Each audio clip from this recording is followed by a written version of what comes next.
I was standing at my kitchen sink, washing the Thanksgiving dishes, when my son Daniel walked in with that look on his face. The one that said he'd already made a decision and was just going through the motions of telling me about it. His wife Jessica stood behind him, her arms crossed, wearing that tight smile she always had when she was about to get her way. "Mom, we need to talk," Daniel said, pulling out a chair at my kitchen table. The same table where I'd helped him with his homework for 12 years, the same table where I'd celebrated every one of his achievements after his father and I divorced. "Jessica and I have been discussing your situation, and we think it's time to make some changes." My situation, as if being 68 years old was a problem that needed solving. "What kind of changes, honey?" I kept my voice calm, even though something cold was settling in my chest. Jessica stepped forward, putting her hand on Daniel's shoulder like she was his handler. "Daniel's been worried about you living here all alone, Maggie. This house is too big. The stairs are dangerous. And honestly, we've noticed you've been a bit forgetful lately." Forgetful. I had forgotten Jessica's birthday once, 3 years ago, and she'd apparently filed it away as evidence. "I'm fine," I said, drying my hands on a towel. "I've lived in this house for 32 years. I know every creaky board and loose nail." Daniel wouldn't meet my eyes. "Mom, we've already looked into some really nice assisted living facilities. There's one in Pleasant Valley that has activities, a dining hall, nurses on staff. You'd be taken care of." "I don't need to be taken care of, Mom." Daniel's voice had that edge now, the lawyer voice he used when he thought a case was closed. "We've made an appointment for you with Dr. Morrison next week. He specializes in geriatric care. We just want to make sure you're healthy enough to make these kinds of decisions for yourself." The words hit me like a slap. They were questioning my competency. My own son and his wife were building a case against my mental fitness. "And the house?" I asked quietly. Jessica answered before Daniel could. "We'll handle everything. We've already talked to a realtor. The market's good right now. We can get at least $800,000 for this place. That'll more than cover the assisted living costs, and honestly, Daniel and I could use some help with the kids' tuition. Stanford isn't cheap, and Madison's acceptance to Princeton means we'll have 2 in college next year." There it was, the real reason. They needed money, and I was just an inconvenient obstacle sitting on top of an asset they wanted to liquidate. "I see," I said. And I did see. I saw everything clearly now.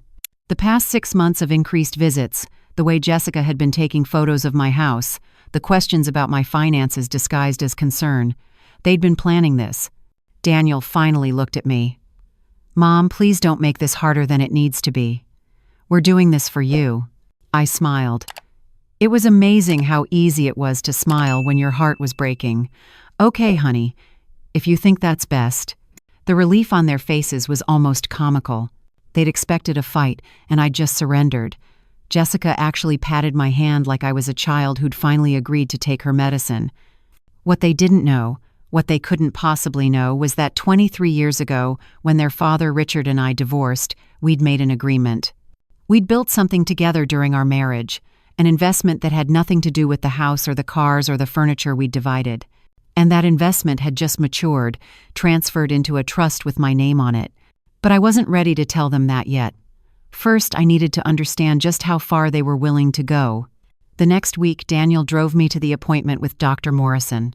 Jessica came too, sitting in the back seat, her presence looming like a prison guard.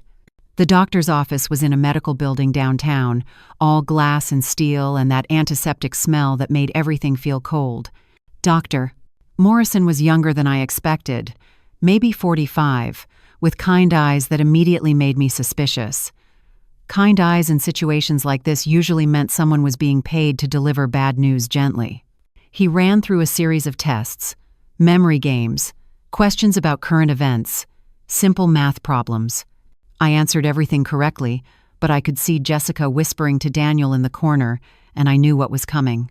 "Mrs. Chen," Dr. Morrison said, closing his folder, "you seem to be in good cognitive health for your age. I don't see any signs of dementia or significant memory loss." Jessica stood up. "But doctor, we've noticed things. She left the stove on twice last month. She forgot my birthday. She gets confused about appointments." I had never left the stove on.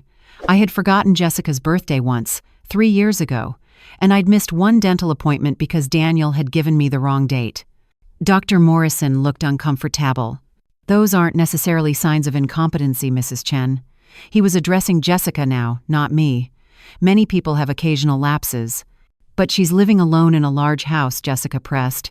Isn't that dangerous at her age? I'm sitting right here, I said quietly. Everyone looked at me as if surprised I could speak, and I'm perfectly capable of living in my own home. The appointment ended awkwardly, with no official declaration of incompetency, which I could see frustrated Jessica, but that didn't stop them. 2 days later, Daniel came to my house with papers. "Mom, I need you to sign these," he said, spreading documents across my dining table. "It's just some legal stuff to make things easier. Power of attorney, so I can help you with finances. Medical proxy, in case something happens. Standard stuff for someone your age." Someone my age. As if turning 68 meant I'd lost all right to autonomy. I picked up the papers and started reading. Daniel shifted nervously. "You don't have to read all of it, Mom. It's just legal jargon. I'm a lawyer, remember? I know what I'm doing." "I'm sure you do," I said, still reading. Buried in the power of attorney paperwork was permission to sell assets on my behalf, to make decisions about my living situation, to essentially take control of my life. "I'm not signing this," I said, putting the papers down. Daniel's jaw tightened. "Mom, you're being difficult." "I'm being careful. There's a difference." He gathered up the papers, anger flashing across his face. "Fine, we'll do this another way." That's when I knew. They weren't going to stop. They were going to forge my signature or find a doctor who would declare me incompetent or somehow manufacture the legal authority they needed. My son, the man I'd raised alone after his father left, was going to betray me for money. That night, I called Richard. We'd maintained a civil relationship after the divorce. It had been messy, but we'd both moved on, and over the years, we'd even become something like friends. We shared a son, after all. Common grandchildren. The kind of connection that doesn't completely break. "Maggie," his voice was warm on the phone. "It's been a while. How are you? I need to ask you something about the Westlake property." There was a pause. The Westlake property was what we called it, though it was officially titled under a trust company. 23 years ago, right before our divorce was finalized, Richard and I had pooled our savings and bought a small apartment complex in Seattle. It was falling apart at the time, but we saw potential. We agreed to hold it long-term, renovate it slowly, and when the Seattle tech boom happened, suddenly our little investment was worth millions. Per our divorce agreement, the property would be held in trust until I turned 68, at which point I would become the sole owner. Richard had plenty of other assets. This was his way of making sure I was taken care of in my old age. "Is it time?" Richard asked. "It's time. I turn 68 next week." "I know. I sent the final transfer paperwork to David Park last month. You remember him? He handled our divorce. He's managing the trust now. I need to see him. Tomorrow, if possible." Richard's voice changed, became concerned. "Maggie, what's going on?" I told him. Everything. Daniel's plan to put me in assisted living, the forged signatures that I suspected were coming, Jessica's manipulation, the way my own son looked at me like I was an inconvenience. When I finished, Richard was quiet for a long moment. "Daniel is making a terrible mistake. He doesn't know what he's doing. What we built." "No. And Maggie? I think you should let him find out the hard way." The next day, I met David Park at his office. He was older now, grayer, but still sharp. He laid out the documents on his desk and explained what I already knew. I owned the Westlake Apartments in Seattle, all 24 units. Current market value, approximately $12 million. Annual rental income after expenses, roughly $400,000. I was rich. Not just comfortable, but genuinely wealthy, and I'd been sitting on this secret for more than 2 decades. "What do you want to do?" David asked. "I want to protect it," I said. "Daniel's going to try to get control of my assets. I need to make sure he can't touch the Westlake property. It's already protected. The trust structure ensures that. But Maggie, there's something else you should know." David pulled out another file. "Remember that small office building adjacent to the apartments? We bought that 5 years ago when it came up for sale. Thought it would be a good addition to the portfolio. I nodded vaguely. I'd left most of the management decisions to David and Richard. Your son has been leasing office space there for the past 3 years. He opened a private practice after he left the big firm, Suite 204. The irony was so perfect it made me laugh. Daniel was paying rent to me and didn't even know it. Don't tell him, I said. Not yet. David smiled. Tough love? Something like that. 2 weeks later, Daniel showed up at my house with a sheriff's deputy and a social worker. They had papers. A judge had signed an emergency order of protection, claiming I was a danger to myself. Apparently, Jessica had found a doctor willing to say I showed signs of cognitive decline. The papers gave Daniel temporary guardianship and permission to make decisions about my care and finances. I'm sorry, Mom, Daniel said, but he didn't look sorry. He looked relieved. This is for your own good. They moved me into Meadowbrook Assisted Living that same day. I didn't fight. I let them pack my clothes, my photos, my books. I watched them load my life into boxes and drive me away from the home I'd lived in for 32 years. The facility wasn't terrible. Clean rooms, decent food, activities for residents, but it wasn't home. And every day I spent there, watching other residents who genuinely needed care, I felt the weight of what Daniel had done. He visited once, the day after they moved me in. Jessica stayed in the car. Are you settling in okay? He asked, looking around my small room. It's lovely, I lied. The house is already listed. We got a good realtor. Should sell within a month. I'm sure you'll do well. He looked at me then, really looked, and I saw a flicker of guilt cross his face. But it wasn't enough to stop him. The guilt never is when money's involved. The kids wanted to come see you, but they're busy with school, he said. Of course. Stanford and Princeton wait for no one. He left shortly after, probably uncomfortable with the sadness he thought he saw in my eyes. What he didn't recognize was patience. I called David Park from the facility's common phone. How long do I need to stay here? Legally? You could fight the guardianship order now, but if you want Daniel to learn something, I do. Then I'd say a month, maybe 2. Long enough for him to commit fully to this path, long enough for the consequences to catch up. And the house? I'll make sure the sale goes through. It's in his name as guardian. But Maggie, the market's volatile right now. And with interest rates climbing, I'd say you might not get what you're hoping for. I understood what he was really saying. The house sale would be complicated, delayed, maybe contested. And in the meantime, other things would start happening. The first domino fell 3 weeks later. Daniel's law practice was struggling. I knew this because Mrs. Rodriguez, my neighbor, had been keeping me informed about everything happening in the old neighborhood. She'd befriended Jessica at a PTA meeting and had become a surprisingly good spy. Your daughter-in-law was complaining at book club, Mrs. Rodriguez told me during her visit, said Daniel's biggest client just left him. Something about losing confidence in his judgment. I didn't mention that I'd asked David to reach out to that client to gently suggest that a lawyer currently under scrutiny for elder abuse might not be the best representative for a family trust. Nothing illegal. Just information. The second domino fell a month later. The Westlake Property Office Building, where Daniel leased space for his practice, was undergoing renovations. All tenants received notice that rents would be increasing 30% to cover improvements. Several businesses left. Daniel couldn't afford the increase. He's having to move his office, Mrs. Rodriguez reported. Jessica's furious. She says everything's falling apart. The third domino was the hardest but most necessary. I instructed David to start foreclosure proceedings on my old house. Daniel had stopped making the mortgage payments, assuming the sale would go through quickly. But the sale had stalled. Problems with the title, environmental inspections that revealed issues with the foundation, buyers backing out. Nothing major, just enough to delay and delay and delay.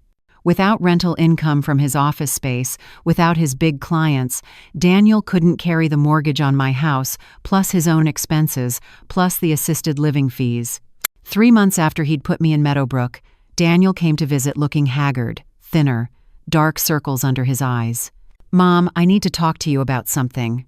I put down the book I was reading. What's wrong, honey? Everything's wrong. He sat down heavily in the chair across from me. My practice is failing. We had to take Madison out of Princeton. We can't afford it. Jessica left me. She took the kids and moved in with her parents. Oh, Daniel, I reached for his hand. I'm so sorry. I don't know what happened. Everything was fine and then it all just collapsed. The house is going into foreclosure. I can't make the payments anymore. I'm going to lose everything. He started crying then, my 42-year-old son, breaking down in the common room of an assisted living facility. Other residents looked over curiously, then politely looked away. "Mom, I'm so sorry," he sobbed. "I'm sorry for everything. I thought I was doing the right thing, taking care of you, but I was really just taking care of myself. I was selfish and stupid and I hurt you, and now everything's falling apart and I don't know what to do." This was the moment I'd been waiting for. The moment of genuine realization when he understood what he'd done, not just the legal betrayal but the moral one. The moment he saw me as a person again, not just an asset or an obstacle. "Daniel," I said softly, "do you remember when you were 10 and you stole $20 from my purse to buy Pokemon cards?" He looked up, confused by the subject change. "What?" "You stole money from me. And when I found out, I didn't just punish you. I made you work to pay it back. Do you remember what you did?" "I mowed lawns. All summer." "And what did you learn?" That actions have consequences. That if I wanted something, I had to earn it honestly." "Exactly." I squeezed his hand. "You needed to learn that lesson again, honey, on a much bigger scale." He wiped his eyes, still confused. "What do you mean?" "I mean that I'm not the helpless old woman you thought I was, and I think it's time you understood exactly who you tried to manipulate." The next day, I arranged for Daniel to meet me at David Park's office. He came reluctantly, probably expecting more bad news about the house or some legal complication. David laid out the documents on his conference table: the trust papers, the property records, the bank statements showing decades of rental income, the current valuation of the Westlake apartments and the office building. Daniel read in silence, his face going from confused to shocked to pale. "I don't understand," he finally said. "This says you own. You own the apartment complex in Seattle?" "Yes." "And the office building where my practice was?" "Yes." "For how long?" "Your father and I bought the apartments 23 years ago. The office building came 5 years later. We held it in trust until I turned 68, which happened 3 months ago." Daniel looked at David, then back at me. "You've been rich this whole time?" "I wouldn't say rich. Comfortable. Very comfortable. The rent increases. The foreclosure on the house. The clients leaving." His voice was barely a whisper. "That was all you?" "Not all of it," I said gently. "Some of it was just the natural consequence of your choices. When you forge documents and manipulate an elderly parent, word gets around in professional circles. When you overextend yourself financially, on the assumption that you'll get a windfall from selling someone's house, and then that house has problems, you struggle. I just helped things along. You let me lose everything." "Yes." "Why?" His voice cracked. "Why would you do that to me?" "Because you did it first, Daniel. You looked at your mother and saw dollar signs. You were willing to lock me away, to take my autonomy, my dignity, my home, all for money you didn't need. You have a law degree. Jessica has a trust fund. You weren't desperate. You were greedy." He put his head in his hands. "But here's the difference between us," I continued. "When you had the power to help me, you chose to hurt me. Now that I have the power to hurt you, I'm choosing to help you." Daniel looked up. David slid another document across the table. "Your mother is purchasing back the house. The foreclosure will stop. The property will be put into your name, free and clear, no mortgage. You can live there or sell it, whatever you choose. And," I added, "there's a position available for a building manager at the Westlake property. It pays $65,000 a year plus a free apartment. Basic work, collecting rents, coordinating repairs, dealing with tenant issues. It's not prestigious, but it's honest work." Daniel stared at me. "You want me to be your building manager? I want you to learn what I learned when your father left me. That dignity comes from work, not from status. That respect is earned through action, not demanded through authority. That real wealth is in relationships, not bank accounts. Mom, I don't deserve this. No, you don't. But love isn't about deserving. It's about choosing to believe someone can be better than they've been. He started crying again. I'm so sorry. I'm so sorry. I know. And now you get to prove it. Over the next few months, I watched my son transform. He moved to Seattle, took the building manager position, started working with his hands for the first time in his adult life. He fixed leaky faucets and cleared drains and dealt with noise complaints. He learned the names of every tenant. He started volunteering with a tenant rights organization. Jessica didn't come back. The divorce was quick and relatively painless. She got custody of the kids during the school year. Daniel got summers and holidays. Madison transferred to University of Washington, much more affordable, and seemed happier. The younger one, Ethan, actually liked visiting his dad in Seattle, liked the smaller apartment and the less pretentious lifestyle. As for me, I moved back into my house. David Park helped me fight the guardianship order, which was overturned once a judge saw the real financial picture. Turned out it's hard to claim someone's incompetent when they've been successfully managing a multi-million-dollar property for decades. But I didn't just settle back into my old life. Something had changed in me during those months at Meadowbrook. I'd met women there who weren't like me, who didn't have secret fortunes or adult children waiting to rescue them. Women who were genuinely alone, whose families had abandoned them or who'd never had families at all. So I used some of the rental income from the Westlake property to establish something new, a foundation that helps seniors at risk of financial abuse. We provided legal services, financial counseling, emergency housing. We educated families about elder rights. We worked with lawyers and social workers and advocates to prevent situations like mine from happening to others.